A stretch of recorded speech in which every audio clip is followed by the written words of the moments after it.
الفاتحة إلى حضرة روح النبي صلى الله تعالى عليه وسلم.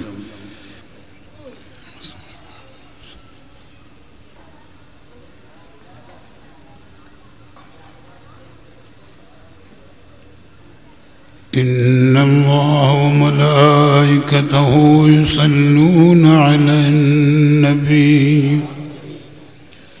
يا أيها الذين آمنوا صلوا عليه وسلموا تسليما.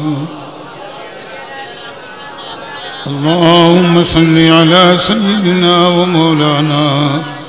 محمد معدن الجود والكرم وآله وبارك وسلم. سبحان ربك رب العزة عما يصفون وسلام على المرسلين والحمد لله رب العالمين.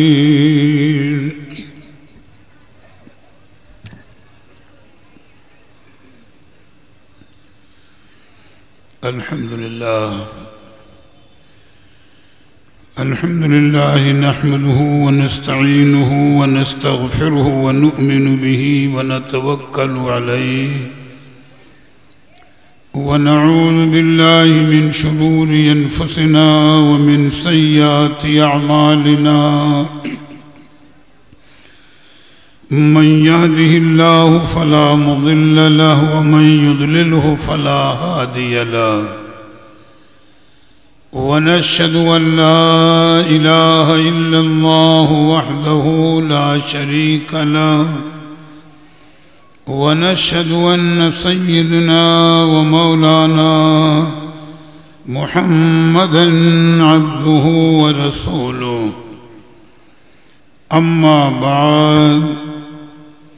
فأعوذ بالله من الشيطان الرجيم. بسم الله الرحمن الرحيم. قد جاءكم من الله نور وكتاب مبين. صدق الله وصدق رسوله النبي الكريم. يا أكرم الخلق ما لي من ألوذ به سواك عند حلول الحادث العممي. فإن من جودك الدنيا وذرتها ومن علومك علم اللوح والقلم. محمد سيد الكونين والثقلين والفريقين من عرب ومن عجم. هو الحبيب الذي ترجى شفاعته لكل هول من الأهوال مقتحم. غوث اعظم بمنی بے سر و ساما مدد. قبلہ دی مدد کعبہ ایمان مدد. ما گدائم تو سلطان دو عالم ہستی. التداریم تما یا شہ جیلا مدد. بگردہ بے بلا افتاد کشتی. ضعیفان شکستہ رات پشتی. بحق خواجہ عثمان ہارون. مدد کن یا معین الدین چشتی. الطفیل سید سالار مسعود زمان. شیر حق شاہ شہیدان فاتح ہندوستان. فاتح و غالب کنم بر ہر یک از دشمنا، ہمرا خوشحال گرداں اے خدائے دو جہاں۔ ادب و احترام کے ساتھ درود پاک کا نذرانہ پیش کریں۔ اللہم صلی علی سیدنا و مولانا محمد معدن الجود والکرم وآلہ وبارک وسلم صلاة و سلاما علیک یا رسول اللہ صلی اللہ تعالی علیہ وسلم۔ اللہ کے پیارے حبیب کے والد ماجد حضرت سیدنا عبداللہ رضی اللہ تعالی عنہ کی سیرت اور واقعات کا تذکرہ میں نے کل کیا تھا، اور آج بھی انہی کی سیرت پاک کی چند باتیں عرض کرنی ہیں۔ ذہن کو حاضر رکھیں، اور جہاں تک میں نے کل گفتگو آپ کے سامنے پیش کی ہے وہیں سے اپنی گفتگو کا آغاز کر رہا ہوں۔ یہ روایت میں نے کل بتائی تھی کہ حضرت سیدنا عبداللہ رضی اللہ تعالی عنہ کی شان یہ تھی کہ آپ کی پیشانی کی لکیروں سے نور محمدی کے تسبیح کرنے کی آواز سنی جاتی تھی، اور اگر آپ راہ چلتے ہوئے کسی ضرورت سے بتوں کے قریب سے گزر جائیں تو ان کے اندر سے بھی آواز آتی تھی اور وہ بول اٹھتے تھے کہ آپ نور محمدی کے امانت دار ہیں، آپ میرے قریب سے نہ گزرا کریں کہ جب یہ نور دنیا میں جلوہ گر ہوگا تو ہمیں ہلاک و برباد کرے گا۔ یہ ان کی گفتگو ہوتی تھی۔ یہیں پر سیرت کی کتابوں میں ایک اور بڑی عجیب و غریب روایت فضائل میں علماء سیر نے نقل کی ہے، اور بڑے پیارے انداز میں کہ رب تعالیٰ نے اپنے حبیب کو کیسی شانیں عطا فرمائی ہیں اور کیسے مقامات عطا فرمائے ہیں۔ تو غالباً تاریخ الخمیس شریف یا سیرت حلبیہ شریف وغیرہ میں ذکر ہے کہ ایک مرتبہ حضرت سیدنا عبداللہ رضی اللہ تعالی عنہ اپنے والد حضرت عبد المطلب رضی اللہ تعالی عنہ کے قریب بیٹھے ہیں اور یہ کہہ رہے ہیں کہ اے والد محترم، یہ راز اور یہ معاملہ سمجھ میں نہیں آتا کہ جب میں کبھی جنگلوں میں ہوں،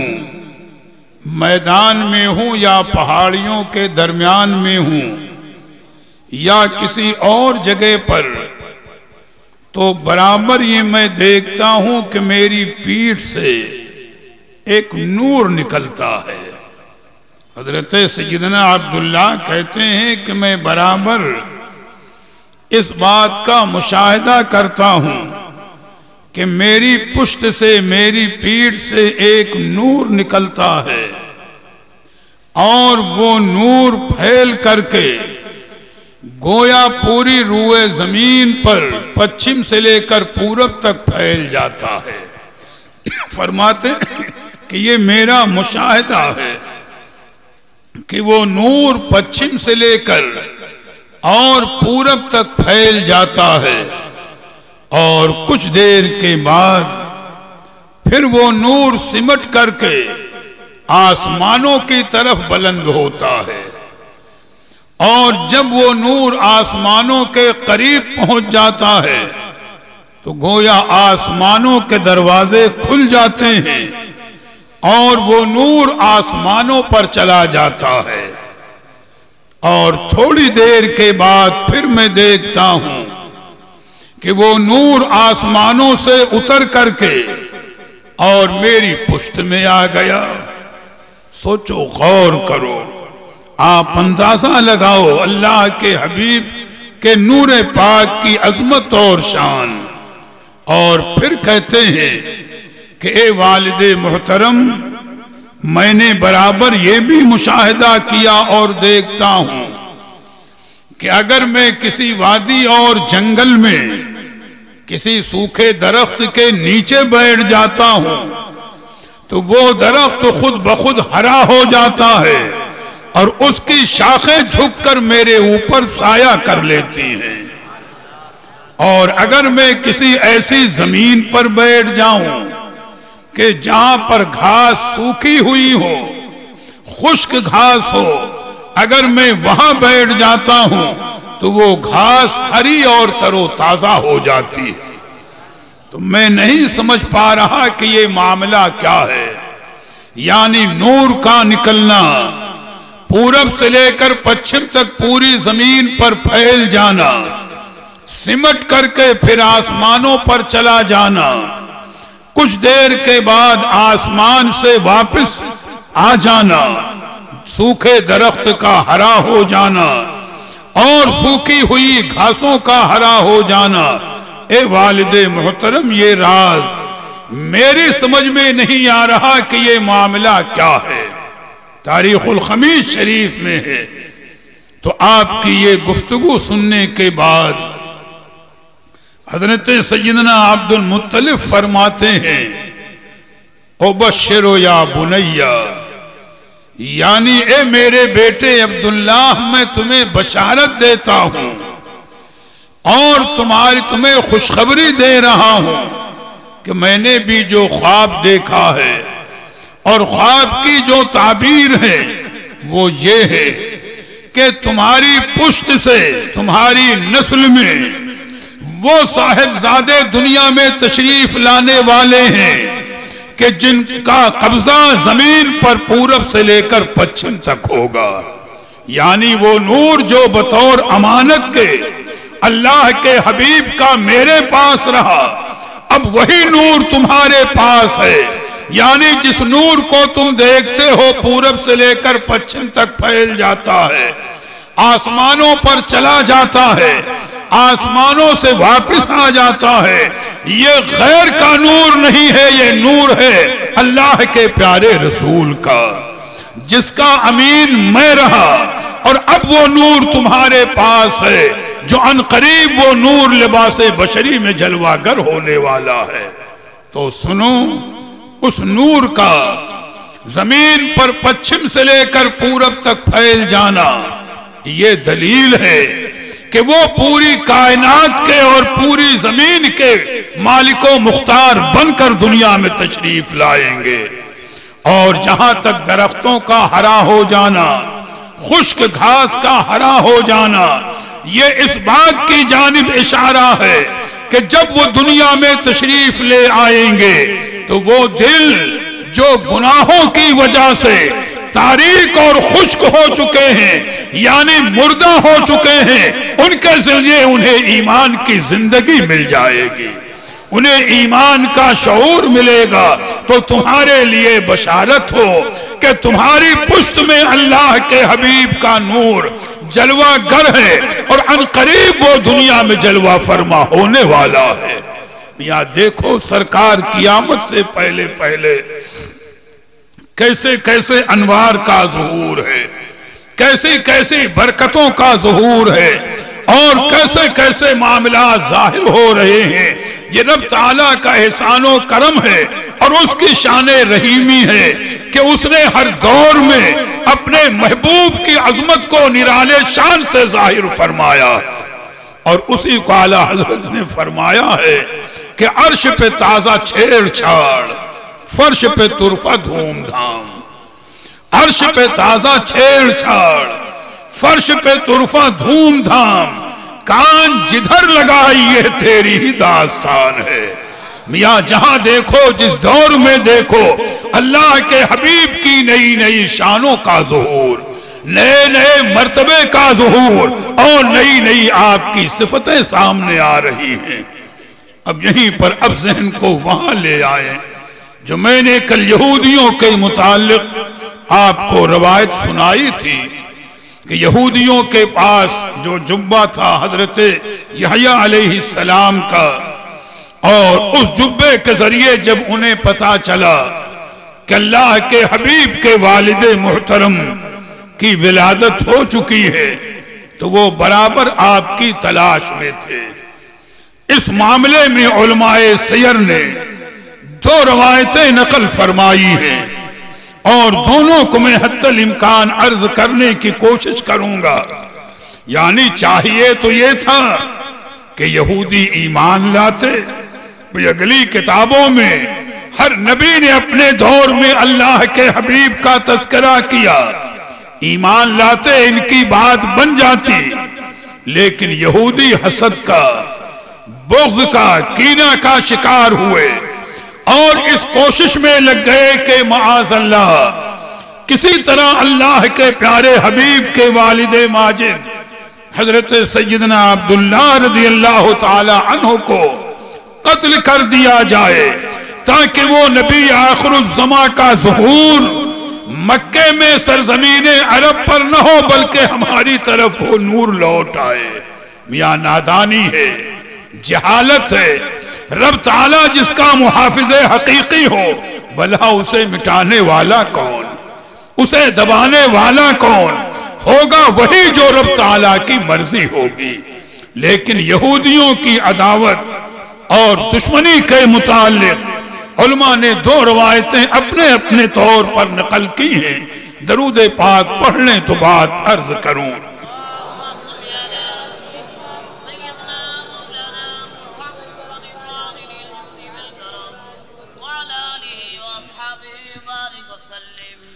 میں نے ابھی حضرت سیدنا عبداللہ کے جو تذکرے کیے، ان کی جو صفات، فضیلتیں، یا قرآن اندازی میں آپ کے بدلے اونٹوں کا ذبح ہونا، جب یہ سارے تذکرے یہودیوں کو معلوم ہوئے اور ان کو پتا چلا جو ملک شام وغیرہ میں آباد تھے، انہوں نے نشانیوں کے ذریعے معلوم کر لیا کہ اب نبی آخر الزمان کے والد محترم مکہ مکرمہ میں ہیں اور جوانی کے عالم میں ہیں۔ تو بعض علماء نقل کرتے ہیں کہ یہودیوں نے مشورہ کیا اور اس میں معمولی درجے کے نہیں بلکہ اس میں جہاں تک روایت میں لفظ آیا ہے حبرن کا لفظ، کہ جو یہودیوں کے اس وقت کے بڑے بڑے عالم ان کے مذہبی پیشوا تھے، انہوں نے بیٹھ کر کے اپنے خاندان میں سے 70 آدمیوں کو بروایت منتخب کیا اور طے کیا آپس میں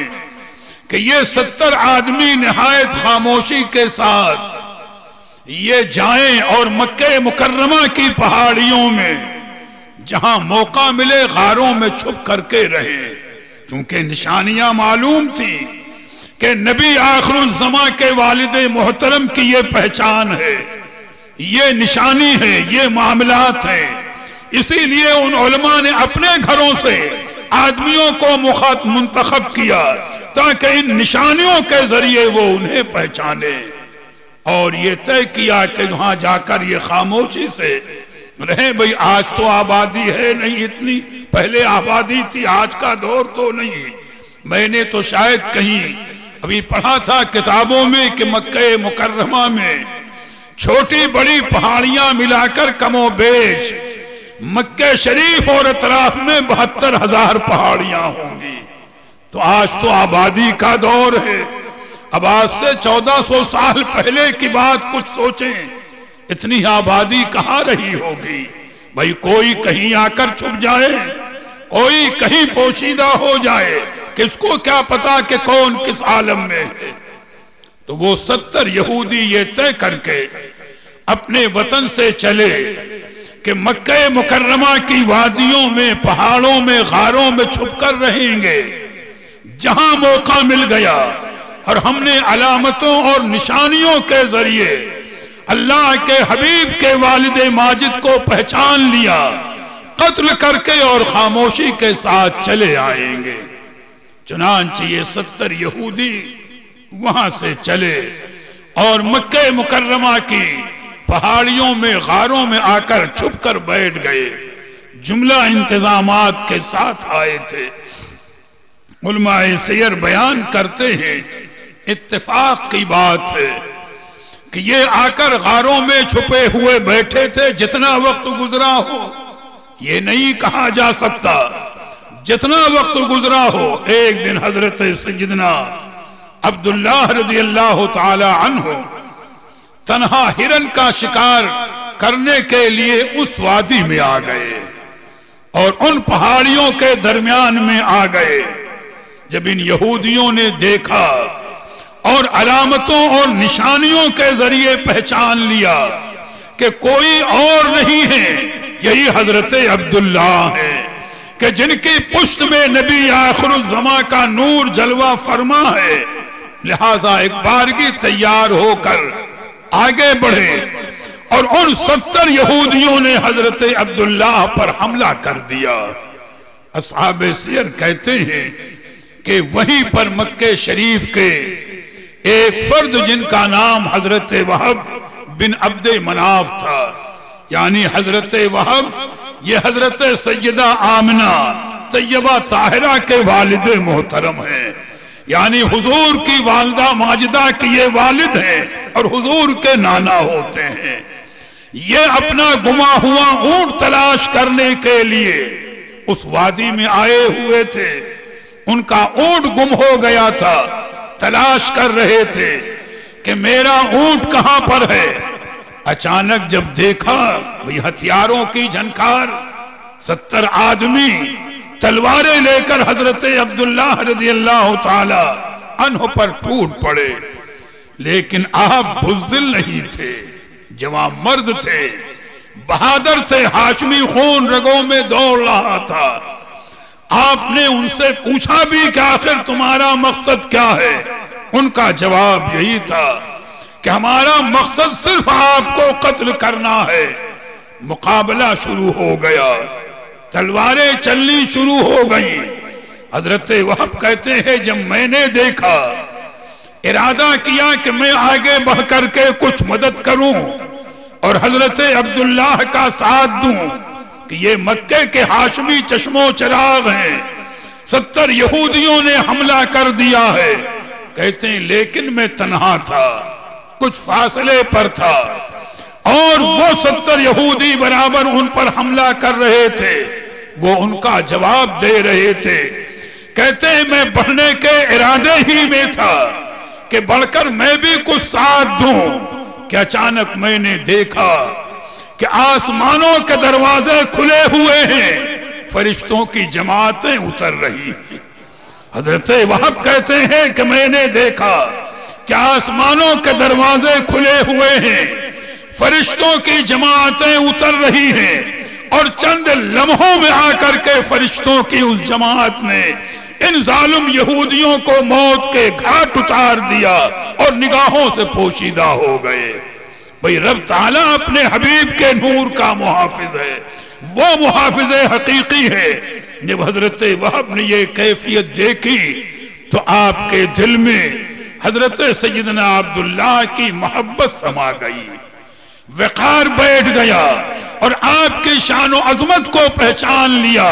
اور جان لیا کہ ان کا معمولی مقام نہیں ہے، رب تعالیٰ نے انہیں بڑا اعلیٰ مقام عطا فرمایا ہے. ایک روایت تو علماء نے یہ ذکر کی ہے اور صاحب انیس الواعظین وغیرہ نے اس روایت کو اپنے دوسرے انداز پر اور دوسری تفصیل کے ساتھ نقل کیا ہے. وہ کہتے ہیں کہ خیبر کے رہنے والے 5 یہودی، یہ خیبر مدینہ طیبہ سے بھی کئی سو میل کے فاصلے پر ہیں، اور وہاں کے یہ 5 یہودی مکہ مکرمہ میں تجارت کی غرض سے آئے ہوئے تھے کہ تجارت کریں، کاروبار کریں. کاروباری رابطے اس زمانے میں ایسے تھے ہی. جب ان یہودیوں نے اپنی تجارت کے معاملے کو مکمل کر لیا، کاروبار پورا کر لیا اور مکہ مکرمہ سے لوٹنے لگے تو یہ گھوڑوں پر سوار تھے۔ صاحب انیس الواعظین اور دوسرے صحابے سے لکھتے ہیں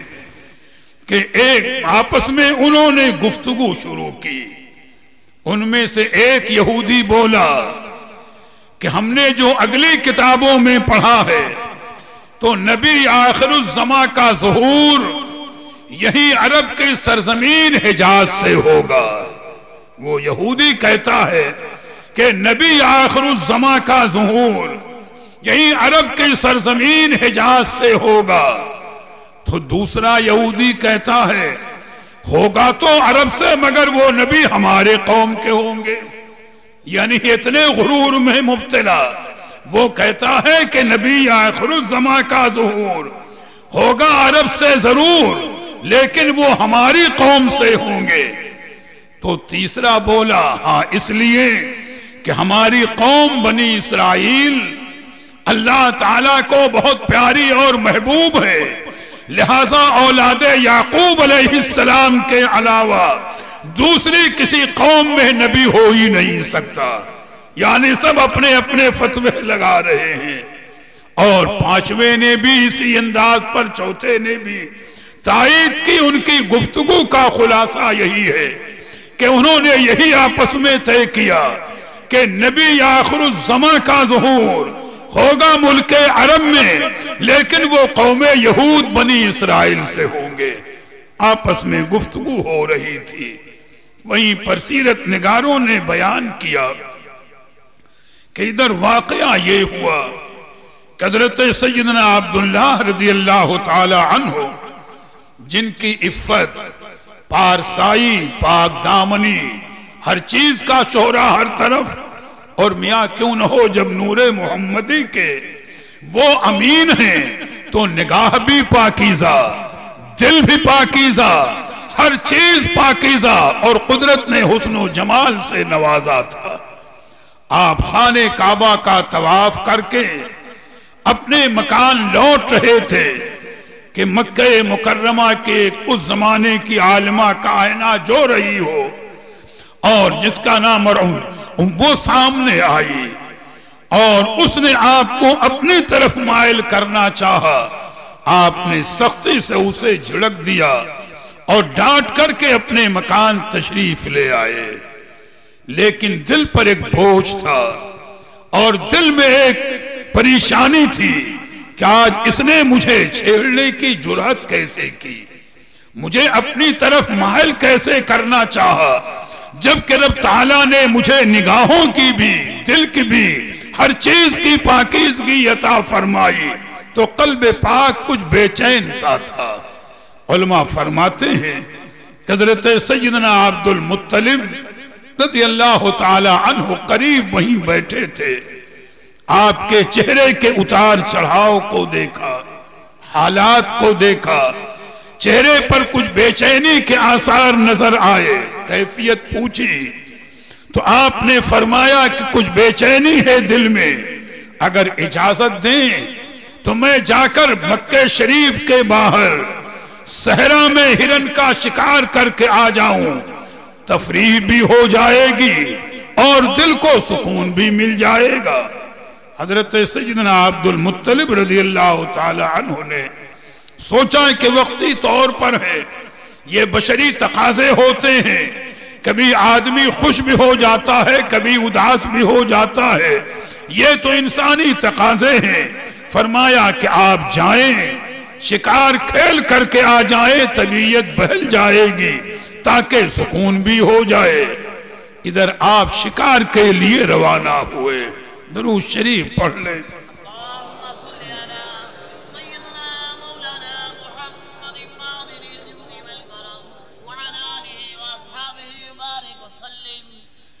اور اتفاقی طور پر آپ نے شکار کھیلنے کے لیے اسی وادی کا رخ کیا۔ یہ قدرت کے راز ہیں جہاں پر یہ پانچوں یہودی اپنے گھوڑوں پر سفر بھی کر رہے تھے۔ اب دیکھو ایک رخ اور کہ یہ پانچوں یہودی جو آپس میں گفتگو کرتے جا رہے تھے، جو میں نے ابھی گفتگو بتائی کہ نبی آخر الزماں عرب میں ہوں گے، ہماری قوم سے ہوں گے، ہماری قوم کی شان یہ ہے تو دیکھو ابلیس بڑا فریبی ہے، ایک بزرگ کی شکل میں ان کے سامنے اچانک آ گیا۔ اگر راہ چلتے آپ کے سامنے بھی، ہمارے سامنے یا کسی کے سامنے اگر جنگل میں میدان میں اچانک کوئی آ جائے، نہ دائیں سے آتا ہوا نظر پڑے، نہ بائیں سے، نہ آگے سے، نہ پیچھے سے، اچانک ظاہر ہو جائے تو تھوڑی دیر کے لیے انسانی عقل تو حیران رہ جائے گی کہ یہ کون ہے، اور وہ بھی عمدہ بزرگوں کا لباس پہن کر کے اچانک ان کے سامنے ظاہر ہوا یہودیوں کے، اور یہودی ٹھٹک کر کھڑے ہو گئے، ان پر کچھ رعب بھی طاری ہوا اور کچھ گویا ہیبت کا معاملہ بھی۔ پوچھنے لگے اے بزرگ تم کون ہو؟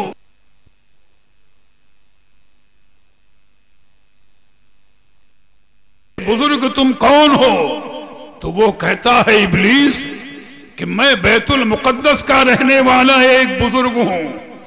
اور تمہاری گفتگو میں نے بیت المقدس میں بیٹھ کر کے سنی ہے۔ دیکھو بزرگوں کا لباس پہن کر کے،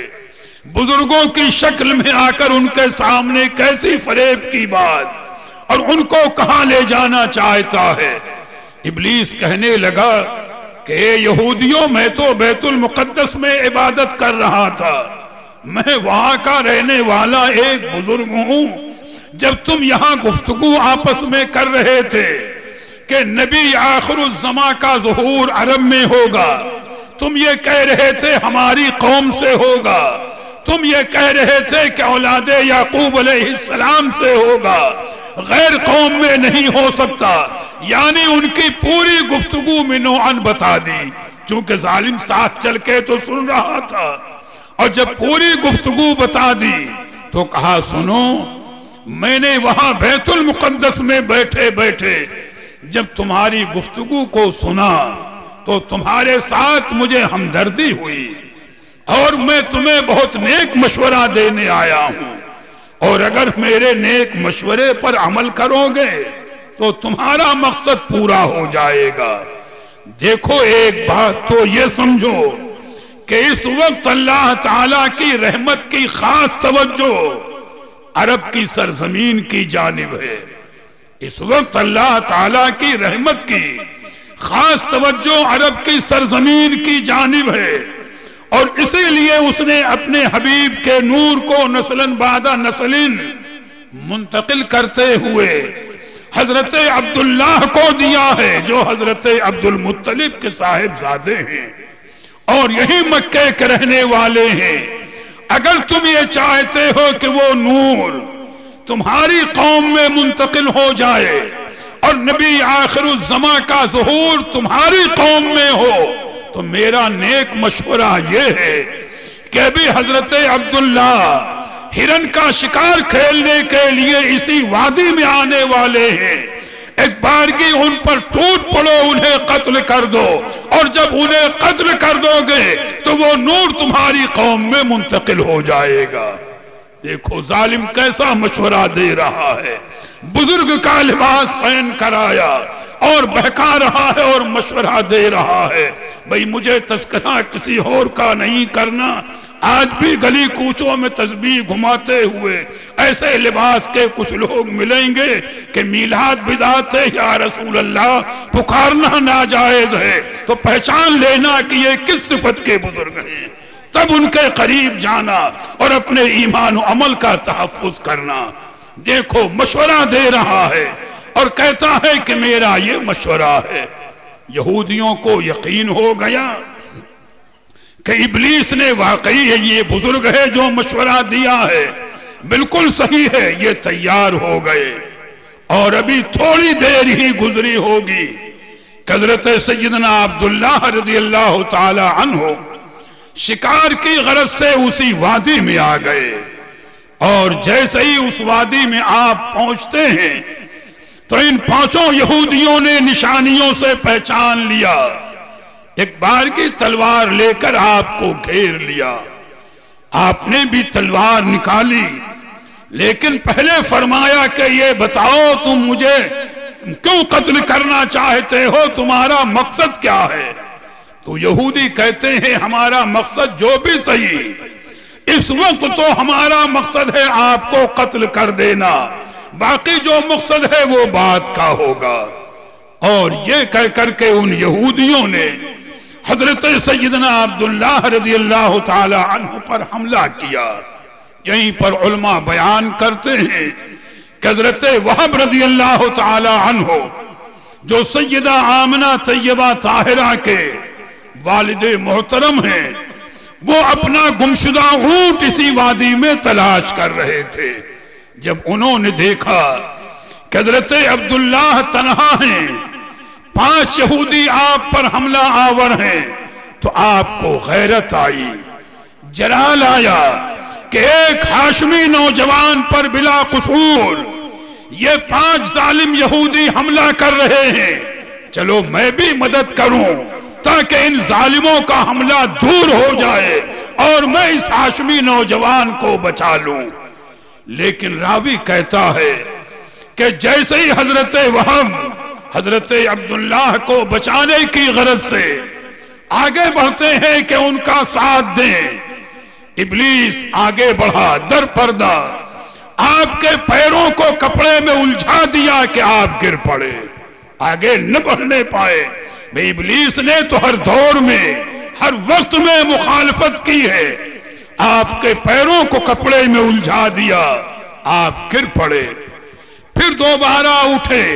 کہ آگے بڑھنا چاہیں تو اس نے آپ کے پیروں کو پھسلا دیا، آپ پھر دوبارہ زمین پر گرے، سر میں چوٹ آ گئی۔ لیکن ابھی آپ کے جلال میں غیرت میں کوئی کمی نہیں آئی تھی۔ تیسری مرتبہ پھر اٹھ کر کے آپ نے چاہا کہ اس کی یہودیوں کی جانب بڑھیں، تو اب ابلیس اژدہے کی شکل میں آپ کے سامنے آ کر کے کھڑا ہو گیا، کیا آگے نہیں بڑھنے دیں گے؟ جب آپ نے دیکھا کہ کیفیت یہ ہے کہ پیر 2 دفعہ میرا الجھ گیا اور پھسل گیا، میں مدد نہیں کر سکتا، اب اژدہا سامنے ہے، تو آپ نے یہ سوچا، میں نے روایت یہ بھی کہیں پڑھی کہ لاؤ آواز ہی دے کر کے یہودیوں کو للکاروں، ممکن ہے میری آواز سن کر قریب و نزدیک مکے کا کوئی فرد ہو کہ میں نہیں پہنچ سکتا، لیکن وہ حضرت عبداللہ کی مدد کو آ جائے۔ تو روایت یہ بھی نظر سے گزری کہ جیسے ہی آپ نے آواز دینا چاہی اور بلند آواز سے پکارنا چاہا، معلوم ہوا کسی نے گلا دبا دیا ہے کہ آواز نکل نہیں رہی۔ یعنی یہ سب حرکتیں اور کرشمے ابلیس کے تھے۔ وہ ظالم چاہ رہا تھا کہ کسی صورت سے یہودی غالب آ جائیں اور معاذ اللہ حضرت عبداللہ رضی اللہ تعالی عنہ کو قتل کر دیں۔ تو حضرت وہب فرماتے ہیں کہ جب میں نے یہ دیکھا کہ میری کوئی تدبیر کارآمد نہیں ہو رہی ہے، تو میں نے یہ سوچا کہ لاؤ آنکھیں بند کر لوں، کب اس ہاشمی نوجوان کو قتل ہوتے ہوئے مجھ سے نہ دیکھا جائے گا۔ ادھر مقابلہ ہو رہا تھا۔ حضرت وہب کہتے ہیں کہ میں آنکھ بند کرنا ہی چاہ رہا تھا کہ اچانک میں نے دیکھا کہ آسمانوں کے دروازے کھل گئے۔ کہتے ہیں اچانک میں نے دیکھا کہ آسمانوں کے دروازے کھلے ہوئے ہیں اور فرشتوں کی ایک نورائی جماعت آسمان سے بڑی تیزی کے ساتھ زمین پر آئی اور ان 5 یہودیوں کو موت کے گھاٹ اتار دیا۔ دیکھو اللہ تعالیٰ اپنے حبیب کے نور کی کیسی حفاظت فرما رہا ہے۔ یا کسی نے بڑا پیارا شعر کہا ہے کہ نور خدا ہے کفر کی حرکت پہ خندہ زن، نور خدا ہے کفر کی حرکت پہ خندہ زن، پھونکوں سے یہ چراغ بجھایا نہ جائے گا۔ میاں وہ شمع وہ نور جسے اللہ تعالیٰ نے روشن فرمایا، کس کی مجال ہے کہ اس نور کو وہ بجھا سکے؟ یہ واقعہ جب ہونا تھا ہو گیا۔ تو حضرت وہب رضی اللہ تعالی عنہ اب حضرت سیدنا عبداللہ رضی اللہ تعالی عنہ کے قریب آئے، کچھ زخم ضرور آ گئے تھے آپ کو، آپ کا ہاتھ پکڑا اور مکہ شریف میں لے آئے، سیدنا عبد المطلب کے حوالے کیا، اور جو کچھ واقعہ دیکھا تھا پورا واقعہ تفصیل کے ساتھ بیان کیا، اور یہ واقعہ دیکھ کر کے حضرت وہب کے دل میں حضرت سیدنا عبداللہ رضی اللہ تعالی عنہ کا وقار، ان کی محبت اور عقیدت کا جذبہ پیدا ہو گیا، لوٹ کر کے اپنے مکان میں آئے۔ دیکھو یہ قدرت کا نظام ہے کہ جس کو جس نعمت سے نوازے اور جس دولت سے نوازے، اپنے گھر میں آئے، اپنی بیوی صاحبہ یعنی حضرت وہب کی بیوی صاحبہ کا نام حضرت برہ ہے، جو سیدہ آمنہ طیبہ طاہرہ کی والدہ ماجدہ ہیں، ان کے قریب بیٹھ کر سارا واقعہ بیان کیا، اور واقعہ بیان کرنے کے بعد مشورہ کیا کہ میں یہ چاہتا ہوں کہ میری یہ صاحبزادی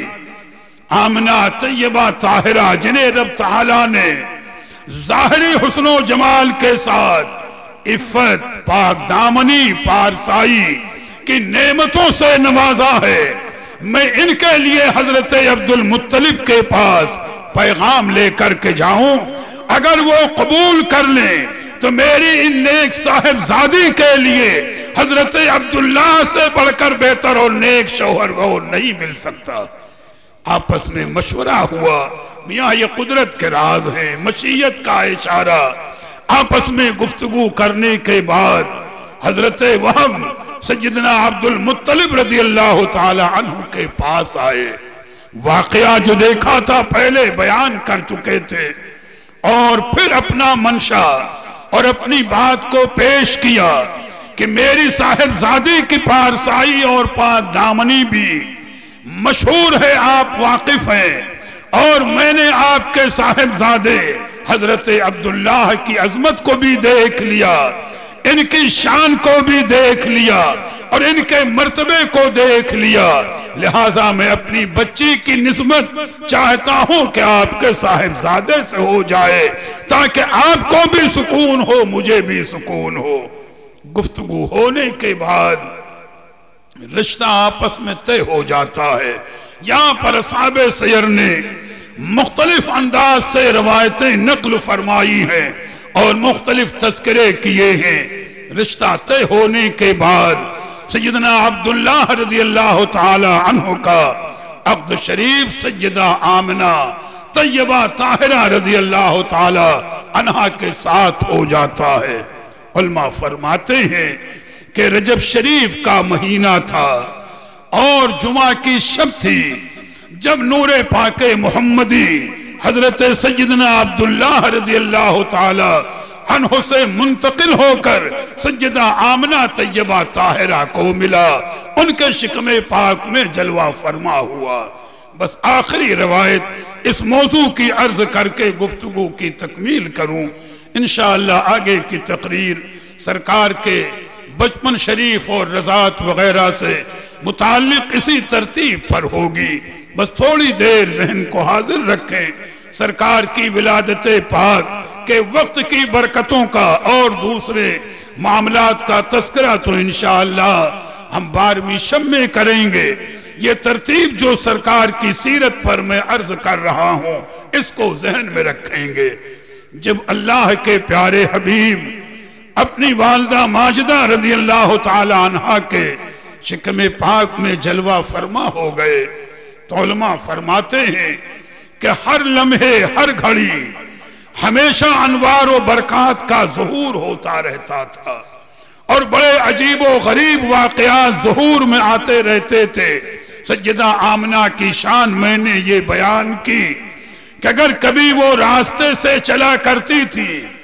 اور راہ چلتے آپ کا مبارک قدم کسی پتھر کے اوپر آ جائے تو وہ پتھر مثل موم کے نرم ہو جایا کرتا تھا، وہ پتھر مثل موم کے نرم ہو جایا کرتا تھا۔ سیرت کی کتابوں میں یہ الفاظ ہیں کہ تلین الحجر تحت اقدامہا، یعنی سیدہ آمنہ رضی اللہ تعالی عنہ کے قدموں کے نیچے آنے والا پتھر مثل موم کے نرم ہو جاتا تھا۔ اور کبھی آپ کو اگر پانی کی ضرورت ہوتی، آپ کنویں پر تشریف لے آتی تو رسی اور ڈول کے استعمال کی ضرورت نہیں ہوا کرتی تھی کہ آپ رسی اور ڈول کے ذریعے پانی حاصل کریں، بلکہ جیسے ہی کنویں کے اوپر آپ قدم رکھتی ہیں اس کی منڈیر پر یا جگت پر کنویں کا پانی اندر سے ابل کر کے، علماء فرماتے ہیں کہ یطلع الماء الى فم البیر ویجری تحت اقدامها، کہ پانی خود بخود اندر سے ابل کر کے اور کنویں کے اوپر سے بہنے لگتا تھا، جو ضرورت ہوتی پانی لے لیتی، واپس ہوتی پانی سمٹ کر کنویں کے اندر چلا جاتا۔ یعنی یہ سب برکتیں تھی نور پاک مصطفیٰ کی۔ اور آخری بات اس موضوع کی کہ ابھی اللہ کے پیارے حبیب اپنی والدہ ماجدہ کے شکم پاک میں ہیں کہ حضرت سیدنا عبداللہ رضی اللہ تعالی عنہ ایک تجارتی قافلے کو لے کر اپنے والد محترم کے حکم سے مکہ مکرمہ سے ملک شام تشریف لائے، اور یہ تجارتی سفر تھا۔ غالباً سفر سے واپسی کے بعد طبیعت آپ کی علیل ہوئی، مدینہ طیبہ میں آپ کا قیام ہو گیا، اور مدینہ طیبہ ہی میں بیماری نے اتنا طول پکڑا کہ وہیں پر آپ کا وصال پاک ہو گیا۔ ابھی اللہ کے پیارے حبیب کی ولادت پاک نہیں ہوئی تھی، سرکار والدہ ماجدہ کے شکم پاک میں جلوہ فرما ہے حضرت سیدنا عبداللہ رضی اللہ تعالی عنہ کا یہاں پر مدینہ طیبہ میں وصال ہو گیا۔ اس پر ایک روایت جو علماء نے نقل کی ہے اور اس پر جو علماء نے تشریح کی ہے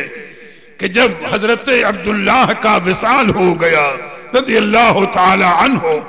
تو فرشتوں نے بارگاہ رب میں عرض کیا، پروردگارا تیرا محبوب ابھی دنیا میں جلوہ فرما نہیں ہوا اور یتیم ہو گیا، اس میں کیا راز ہے، اس میں کیا حکمت ہے، اور اس میں کون سے راز پوشیدہ ہے؟ آنے والا وقت وہ ہوگا کہ جب تیرے محبوب دنیا میں جلوہ فرما ہوں گے تو ان کی بظاہر نگہداشت کون کرے گا، ان کی پرورش اور تربیت کون کرے گا؟ تو علماء سیر کہتے ہیں کہ بارگاہ رب سے انہیں جواب عطا ہوا، اے فرشتوں میں اپنے محبوب کا دوست ہوں، میں اپنے محبوب کا چاہنے والا ہوں، محبوب کا نگہبان میں ہوں، محبوب کا محافظ میں ہوں، میں رزاق ہوں، محبوب کی تربیت اور پرورش میری رحمت اور قدرت کرے گی۔ میں نہیں چاہتا کہ میرے محبوب پر کسی کا احسان ہو، جو کچھ ہے میرا معاملہ میرے محبوب سے متعلق ہے، اپنے محبوب کے سارے معاملات کا نگراں اور محافظ میں ہوں۔ اور اس کے بعد رب تعالیٰ نے فرشتوں سے ارشاد فرمایا، اے فرشتوں یہ میری قدرت کے راز ہیں، گویا وقت گزرتا جائے گا، جو راز اور حکمتیں ہیں تمہارے سامنے آتی جائیں گی، تمہارے لیے صرف اتنا حکم ہے فَصَلُّوا وَتَبَرَّكُوا بِاسْمِهِ، تم برابر میرے محبوب پر درود پڑھتے رہو اور میرے محبوب کے نام کے وسیلے سے میری بارگاہ سے برکتیں حاصل کرتے رہو، یہی تمہارے لیے کافی ہوگا۔ یا یہ ہے سرکار کی شان۔ آج یہی تک میری گفتگو ہوگی، درود پاک پڑھنے تو پیدائش پاک عرض کر دوں۔ اللہم صلی علی سیدنا و مولانا محمد معدن الجود والکرم واحد۔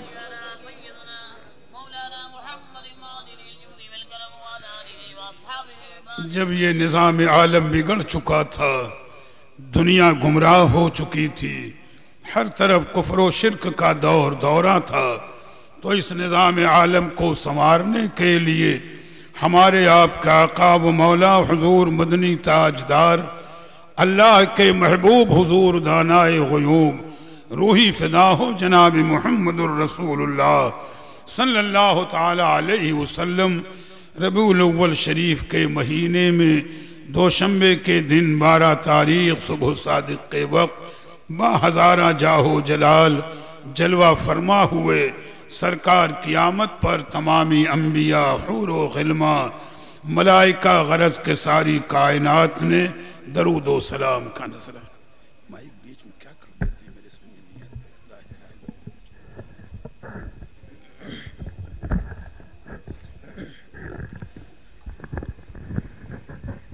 مصطفیٰ جان رحمت پہ لاکھوں سلام. مصطفیٰ جان رحمت پہ لاکھوں سلام. شمع بز میں ہدایت پہ لاکھوں جس کے جلوے زمانے پہ چھانے لگے, جس کی ضو سے اندھیرے ٹھکانے لگے, جس سے ظلمت کا دے نور پانے لگے, جس سے تاریک دل جگمگانے لگے, اس چمک والی رنگت پہ لاکھوں سلام. مصطفیٰ جان رحمت پہ لاکھوں سلام. شمع بز میں ہدایت پہ لاکھوں جس کے عالی مقالات وحی خدا, جس کے غیبی اشارات وحی خدا, جس کے الفاظ آیات وحی خدا, وہ دہن جس کی ہر بات وحی خدا, چشمہ علم و حکمت پہ لاکھوں سلام. مصطفیٰ جان رحمت پہ لاکھوں سلام. شمع بز میں ہدایت پہ لاکھوں رہبر دین و دنیا پہ بے حد درود, شافع روز عقبہ پہ بے حد درود, ہم ضعیفوں کے ملجا پہ بے حد درود, ہم غریبوں کے آقا پہ بے حد درود, ہم فقیروں کی ثروت پہ لاکھوں سلام. مصطفیٰ جان رحمت پہ لاکھوں سلام. شمع بز میں ہدایت پہ لاکھوں مرشدی شاہ احمد رضا خان رضا, فیض یاب کمالات حسن رضا, ساتھ اختر بھی ہو زمزم خان رضا, جب کہ خدمت کے قدسی کہیں ہاں رضا مصطفیٰ جان رحمت پہ لاکھوں سلام شمع بز میں ہدایت پہ لاکھوں یا نبی سلام علیکہ یا رسول سلام علیکہ یا حبیب سلام علیکہ سلام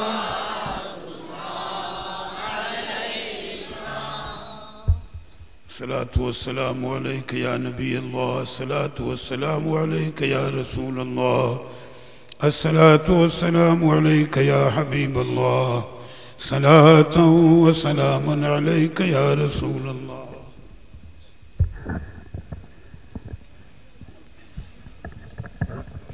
سلام جب پورا کر لیا کریں تو مائک ہٹایا کرو بارہا تاکید کی ہے اللهم صل على سيدنا ومولانا محمد معدن الجود والکرم وآلہ وبارک وسلم باری تبارک و تعالی اپنے حبیب پاک کے وسیلے سے ہماری ظاہری اور باطنی برائیوں کو دور فرما دے ہمیں نیک اعمال کی توفیق عطا فرما ہمیں نمازی بنا ہمیں روزے دار بنا مریضوں کو شفا عطا فرما قرض داروں کو قرض سے سبکدوش فرما دے بانیان محفل منتظمین محفل حاضرین محفل سب کی جائز تمنائیں پوری فرما سب کے کاروبار میں دین و ایمان میں رزق میں عمر میں اولاد میں ترقی و برکتیں عطا فرما جشن عید میلاد النبی کی مبارک نورانی محفلوں کو قائم و دائم فرما انہیں دن دونی رات چوگنی ترقی عطا فرما ان محفلوں میں جن لوگوں نے دامے درمے قدمے سخنے کسی طرح بھی حصہ لیا ہے ان سب پر اپنی بے شمار رحمتیں نازل فرما جس مقام پر جس محلے جس شہر جس علاقے میں یہ محفل پاک منعقد ہے یہاں سے آفات و بلیات کو دور فرما دے اپنی رحمتیں اور برکتیں نازل فرما دے وصلی اللہ تعالی علی خیر خلقہ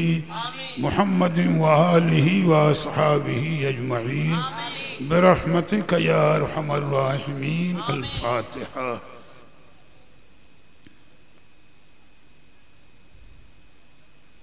ان اللہ وملائکتہ یصلون علی النبی یا ایہا الذین آمنوا صلوا علیہ وسلموا تسلیما